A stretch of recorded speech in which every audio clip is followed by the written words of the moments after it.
Oui, bonjour. Vous allez bien? Celui-là, il est pour vous. Vous connaissez YouTube? Ouais, je connais YouTube. Alors moi, je suis un YouTuber. Je fais des reportages YouTube. Je viens voir les jeunes. D'accord. Vous êtes jeune? Ah, je t'arrive pas. Ça va, vous n'avez pas 60 ans. Ouais. Vous rentrez dans ma catégorie alors. Parce que moi, je pose une question aux gens dans la rue qu'on ne pose jamais. C'est qu'un jour ou l'autre, on va mourir. Ça, c'est sûr. Elle n'est pas Éternel. Et on le sait depuis qu'on est né qu'on va mourir. Oui. Alors pour vous, qu'est-ce qui se passe après la mort? Vous allez où, vous? Qu'est-ce que vous croyez, vous? Ça s'arrête ou ça continue après? Sincèrement. Notre corps meurt, Ouais. mais pas notre âme. L'âme, elle va où alors pour vous? Votre âme, elle va où, elle? Parce que regardez bien, si je vous souhaite de vivre jusqu'à 120 ans, en bonne santé, une femme, des enfants, un compte en banque bien rempli, une belle villa, le rêve quoi, hein. Ouais. Moi je vous le souhaite, hein. Mais en vérité, je ne peux pas vous garantir 5 minutes. À quel âge, à quelle heure vous allez mourir? Ça, il n'y a que Dieu qui sait. Vous parlez de Dieu? Vous croyez en Dieu? Alors moi aussi. Alors vous savez qu'il y a le jugement et le paradis, si vous croyez en Dieu. Au milieu, on sera jugé. Comment est-ce que vous savez, vous, alors si vous faites du bien ou si vous faites du mal? Sur quoi est-ce que vous vous basez puisque vous croyez en Dieu? Et je vous rassure, je ne suis pas témoin de Jéhovah, je ne remplis pas les bancs des églises. Si vous y allez, je ne critique pas. Mon but, c'est pas ça. Qu'est-ce que vous croyez alors? Vous allez où? Comment est-ce que vous savez si vous faites du bien ou du mal? Sincèrement. Ben, il n'y a que Dieu qui peut savoir. Ah ben moi, je vais vous expliquer. Et je ne vous juge pas du tout, j'ai cassé toutes les lois, je suis même allé en prison. Ça, c'est clair. Vous savez que tout est régi par des lois, le monde entier. La loi de la pesanteur, la loi d'aérodynamique. On peut se tutoyer? Ah ouais? Tu prends une tomate ici, tu ne seras pas au pôle Nord. Tout fonctionne comme une horloge. C'est nous les pourris qu'on détruit tout. Hein. Et il y a aussi une loi qui est gravée dans ton cœur et dans le mien. Et cette loi-là, en fait, elle définit si nous sommes quelqu'un de bien ou pas aux yeux de Dieu. Il y a un commandement qui dit tu ne mentiras point. Ça t'est déjà arrivé de mentir? Je te juge pas, moi. Et le religieux des religieux qui me dit qu'il n'a pas menti, c'est un menteur. Hein. Ah, plein de fois, j'ai menti. Mais moi aussi. Il y en a un autre qui dit tu ne voleras point. Est-ce que ça t'est déjà arrivé de prendre quelque chose qui n'est pas toi, mais peu importe la valeur? Hein? Bien sûr. Moi aussi. Il y en a un autre qui dit tu honoreras toujours tes parents. Attention, il y a un piège là. Est-ce que tu es sûr que tu as toujours honoré tes parents? Moi aussi. Moi, l'adolescence a été compliquée, je les ai fait devenir fous. Moi. Il y en a un autre qui dit tu ne commettras point d'adultère. Mais Jésus a dit quiconque, c'est-à-dire quiconque, toi ou moi, qu'on a regardé une femme avec un désir, ou même une image qu'il ne fallait pas, hein, on a déjà commis avec un adultère dans notre cœur. Bien sûr. Est-ce que ça t'est déjà arrivé? Oui. Je te rassure, même les homosexuels regardent. Hein, donc, et un dernier.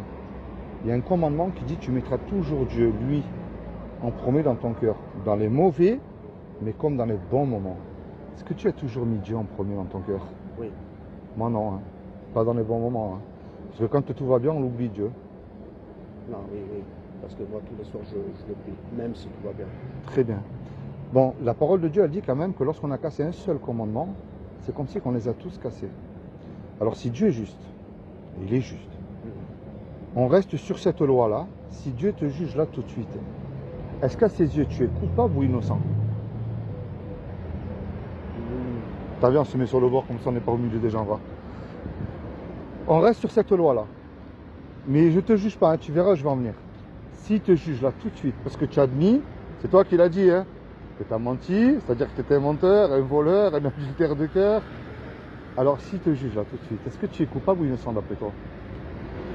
Moi, si je reste sur cette loi, je suis coupable et je mérite l'enfer. Hein. Coupable. Eh ouais. Alors moi, je te connais pas, mais je veux pas que tu ailles en enfer, moi. Je veux te voir là-haut, moi. Alors, tu sais, je te rassure tout de suite. Ça, c'est la mauvaise nouvelle. C'est ce que la planète entière mérite. Parce qu'il n'y a personne qui peut dire, Seigneur, mais ni le pape, ni le pasteur, ni qui tu veux toi. Hein. Tu me donnes le paradis, j'ai jamais menti, j'ai jamais volé, j'ai jamais regardé une femme du coin de l'œil pour la convoiter, je t'ai toujours mis en premier. Nous sommes tous pécheurs.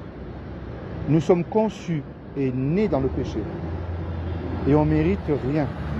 Parce que nous sommes pécheurs. Ça, c'est la mauvaise nouvelle. Maintenant, il y a quand même une bonne nouvelle parce que je t'ai expliqué quand même que Dieu est un créateur et Dieu il nous aime. Il ne veut pas nous voir en enfer. Attention, hein, malgré que ça reste le péché qui nous éloigne de Dieu, qui nous conduit en enfer. Et comme je t'ai expliqué aussi, Dieu il nous aime, donc un créateur, il aime ce qu'il crée. Un footballeur, bah, il aime son ballon et ses matchs.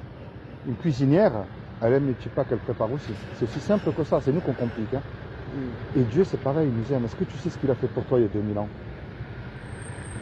Il s'est sacrifié pour nous, pour nos péchés. Ouais. Il a pris une forme humaine, il s'est habillé d'un corps qui est Jésus le Christ. Je parle du vrai parce que tout le monde a son petit Jésus aujourd'hui. Hein. Et il a dit encore une fois que quiconque croit que Jésus est le Fils de Dieu, qu'il est ressuscité du royaume des morts le troisième jour, eh ben, il aura la vie éternelle à mes côtés. C'est aussi simple que ça. Il n'a pas dit d'aller prier la Vierge Marie. Il n'a pas dit d'aller suivre le pape. Il n'a pas dit de faire des croisades ou des études de théologie. Il a dit de croire. Mais le problème, c'est un problème encore de croire, ça ne suffit pas. Hein. Parce que les démons aussi, ils croient en Dieu. Et eux, ils tremblent. Hein. De ce côté-là, ils sont beaucoup plus humbles que nous, on va dire. Alors moi, le but de ma démarche, je ne remplis pas les bancs des églises. Parce que tu sais, des hypocrites, en as partout. Hein, qui chantent dimanche Alléluia devant tout le monde. Lundi, mardi, ils ont oublié qu'ils ont chanté Alléluia. La clé, je te la donne. Ça s'appelle la repentance. C'est-à-dire que tout seul, parce que tu parles à Dieu le soir, ben continue. Tu te repens de tes péchés, même ceux que tu as commis les plus en secret. Et tu lui dis, Seigneur, excuse-moi d'avoir eu un cœur incrédule envers toi, ou de t'avoir délaissé. Je te demande que tu m'aides dans la situation dans laquelle je me trouve. Je ne connais pas ta situation, mais tu as peut-être subi des injustices que je n'ai pas subies moi. Tu as eu toi des joies que moi je n'ai pas eu. Et vice-versa.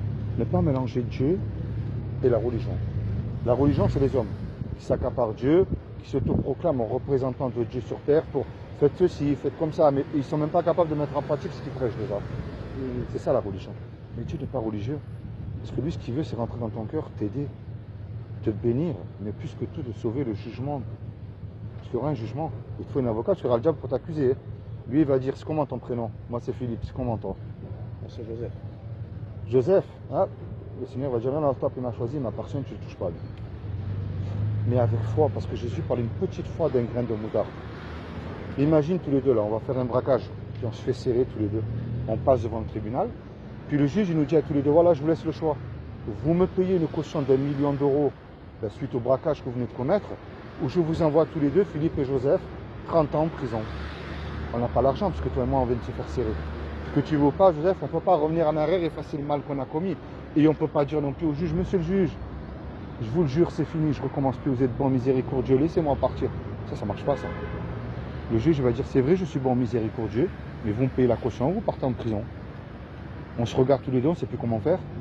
Puis il arrive un homme qu'on ne connaît pas, Joseph, par amour pour nous, il paye la caution. Et il ne nous connaît pas, mais par amour, il le fait lui. Le juge est satisfait, il nous libère. Mais maintenant, cet homme qui a donné la caution, qui a donné l'argent, il se présente en retour devant toi, Joseph. Qu'est-ce que tu vas lui dire à cet homme-là? Imagine un peu. Voilà. Qu'est-ce que tu vas lui dire à lui? S'il se présente, moi j'ai donné l'argent, je me présente devant toi, qu'est-ce que tu vas me dire? Merci. Au moins, je mérite ça. Si je vais te demander un service, la moindre des choses, tu vas me le rendre et tu pourras, ce qui est normal aussi. Mais tu vois cette image que je viens de te donner là? C'est ce que Jésus a fait pour toi il y a 2000 ans sur la croix. Il est mort pour tes péchés. On l'a insulté. On lui a craché au visage. Et tout ce qu'il demande, Joseph, c'est que dès aujourd'hui, et je te le dis avec amour, mais je te le dis sincèrement, c'est que tu te repens de tes péchés, que tu te tournes vers lui. Parce que tu le veux ou pas, qu'on soit riche, pauvre, dans un hôpital, en prison, ça s'arrête puisqu'on meurt. Mais dans la tombe, il n'y a pas de repentance. Le purgatoire, ça, poubelle, ça n'existe pas. Hein. Est-ce que tu as une Bible déjà? À toi, personnel? Ah ben, lis la Bible. Si ça arrive, il y en a qui ne savent pas lire. Si tu ne sais pas lire, télécharge-la sur ton téléphone, tu la mets en audio. C'est important. Parce que dis-toi bien une chose, Joseph, que tu veux ou que tu ne veux pas, on va mourir. Hein. Et la grande question, est-ce que je suis réellement réconcilié avec Dieu? Tu vois? Alors il y a deux solutions. Je te laisse tranquille. Soit ce que je t'ai dit depuis le début, bah, écoute Joseph, c'est des salades, on a rigolé tous les deux quelques minutes. Hein. Soit par contre, je viens de te dire la vérité, puis c'est toi qui perds gros. Parce que devant Dieu, le jour du jugement, ni ta famille, ni tes amis, ni rien de tout ça pourront te sauver. Tu seras tout seul, les genoux fléchis devant Dieu et la tête baissée. Les meilleurs avocats, c'est Jésus. Moi, je ne t'emmène pas une église, pas un bâtiment, je ne t'emmène pas un pasteur, je t'emmène Jésus, un sauveur. Alors, je vais te laisser un souvenir de moi. Est-ce que tu sais lire? Tu sais lire ou pas? Ouais. Ça sera ma dernière question, ça c'est à lire, c'est très intéressant, ça parle justement de la foi. Est-ce que tu sauterais d'un avion, Joseph, sans parachute en plein vol? Et je dis bien, sans parachute. Moi, avec un parachute, je ne le ferais pas de toute manière. Est-ce que tu sauterais, toi, sans parachute? pas, c'est une question bizarre. Ouais, je pense pas que tu as envie de te suicider. Non. Bon, et bien pourtant on se connaît pas tous les deux, Joseph. Mais un jour ou l'autre, on va faire le grand saut dans la mort. Est-ce que Jésus ne serait pas ton parachute? Parce que le seul nom qui nous a été donné sous le soleil, devant lequel tout genou fléchira, soit pour la vie éternelle, soit pour la perdition, c'est le nom de Jésus. Tout simplement. Je te remercie pour les quelques minutes. Tu es de quelle origine? Moi, d'origine gitane. Gitan? Bon. Est-ce qu'on plaise ce que te sont dites? C'est. Hein? Bis de Seguit, Praga, tu lis ta Bible, hein? Bon. Joseph, je te remercie pour les quelques minutes. Sois béni, toi et toute ta famille. J'espère que tu vas te souvenir de ce que je t'ai dit. Bien sûr. Je t'amène pas à une assemblée de vie et lumière, moi je t'amène Jésus, le Christ, dans ton cœur. Tu comprends? Cette petite graine, fais-la germer. Et toujours lui qui se battra pour ce que te sont dites. Un jour ou l'autre, vas mourir. Comprends? Le seul nom qui te sauve, c'est Jésus. Mais avec foi. Ça, moi, je peux prier pour toi, mais je ne peux pas le faire à ta place après le reste. Ah ouais, bah, ça, tu comprends ce que je veux te dire? Hein, Joseph? Bon, sois béni. Bah, Hein? je te remercie. Tu vas penser à ce que je t'ai dit, t'oublie pas. Hein? Non. Je te donne un rendez-vous, tu me fais pas faux plan là-haut. Ok? Allez, Joseph, sois béni, toi. Merci pour les quelques minutes.